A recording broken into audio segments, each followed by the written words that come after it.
suck a little less. Well, you guys got better this last week. It looks like, obviously give us some yards, but that second half performance, what did you like the most, looking back at what your unit was able to do, especially in that second half? Well, I think the biggest thing was we played much better run defense. I thought overall we were more gap sound. Guys were able to get some knockback at the line of scrimmage, and we were able to, get into the backfield more than we have all season long. And then I thought it was our best game as far as tackling goes. And so those are the things that we got something we can build off of. We're still a work in progress and still got to try to get that consistently for 4 quarters and, game after game. But we showed glimpses of what we can be.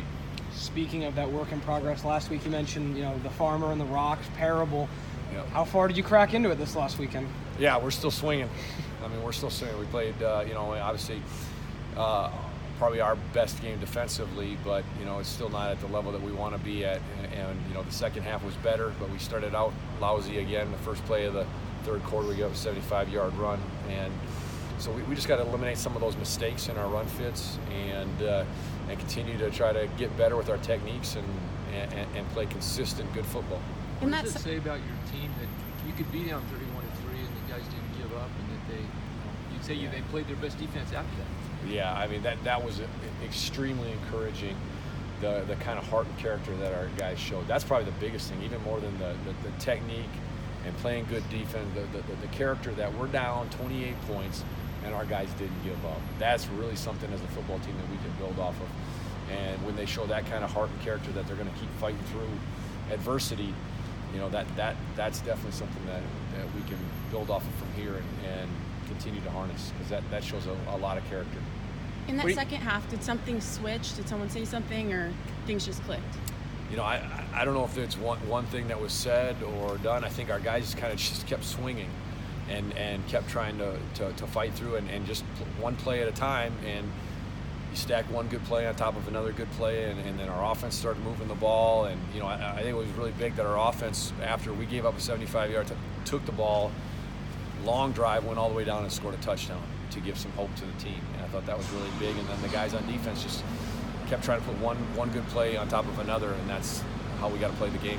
What do you see out of Matthew Tago? Obviously, he was putting a lot of pressure on Steven Montez most of the game, but what do you see out of his play?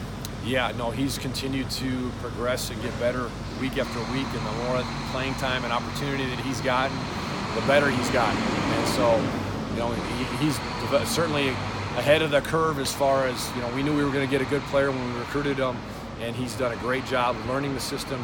You're starting to see the work and practice of the, building the muscle memory of how to react quickly in response to blocks and all those types of things. You start to see some of the techniques show up on the game field, and it just takes time. Can you talk just a little bit about USC and potentially JT Daniels expect to be back, maybe clear concussion protocol? Either way, what kind of challenges the Trojans present, especially with the mixing of the change-up, play calling, all that stuff they've done the last couple days? For sure, yeah. So obviously they're a very talented football team. They've got skill guys all over the field that can run and catch, and they've got 2 quarterbacks now that are both young but very, very talented. Obviously we're expecting JT to play. They said he cleared concussion protocol. Coach Helton said if he was cleared that he would start. And so, but Sears played pretty well last week as well, especially in that second half of that Arizona State game. So they've got good quarterbacks. They've got a great receiving core with a lot of talent and a lot of speed, and good skill at the running back spot. So we're going to have our hands full, and it's going to take us to play our best game to go out and get a win. What kind of challenge is it to game plan when the play caller changes the week you play? Yeah, that's there's really no way to account for a change like that, and so you try to just build off some of the tendencies that they've had, but knowing that all of a sudden when the decision maker changes, those tendencies may change as well.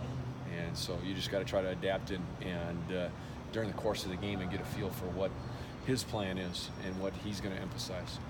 How do you bottle that momentum from that Colorado game and bring it into this SC game? Well, hopefully we bring it into practice, and the elation and the joy that you saw from the guys' faces in the locker room after that game were so genuine and real. It was awesome to be a part of, and hopefully for the players getting some validation for the work that they've been doing since we got here in January of last year, can carry over and sustain it. That, hey, look, if we just stay with the process we can win in this league. What about Coach Smith's selection I was up in the box. I didn't quite see it, but I'm sure. I mean, just as a program, the coaches, the players, obviously everyone was so elated. Anytime you have a win like that, but it'd been a long time since this program has won a road game, and it'd been a long time since we won a conference road game, especially. And so to do that and kind of get that monkey off our back, and hopefully we can build off it and go forward. How has that win affected practice? Do you feel like players are a little bit higher this week, a little bit more motivated? To be honest, I think our player, the attitude of the players has been good all year. As coaches, you tell win or loss, you get 24 hours to get over it and move on. I think the guys have brought good energy all year long, even when we've had losses. And so, I certainly on Sunday seeing the guys come in, there was a lot more bounce in their step and everything like that.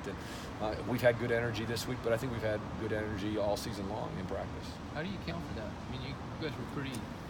The Cal game obviously wasn't your best game. Right. What is there a leader or is it a group?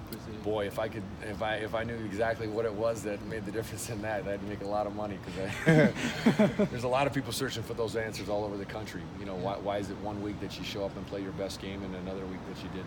But I mean, the team. You said their attitude stayed good after that game, and it obviously showed off because you won the game. But how do you account for that? Well, I think it's one of the things. Part of it's I do think from a team takes on the personality of the head coach, in the sense that Coach Smith's very even keel. I mean, he's not going to get too high, he's not going to get too low. We're not going to ride the roller coaster of emotions from a win or a loss. And we're about coming back to work and putting in the work each day with a positive attitude, whether we won or we lost on Saturday. Thanks, Coach.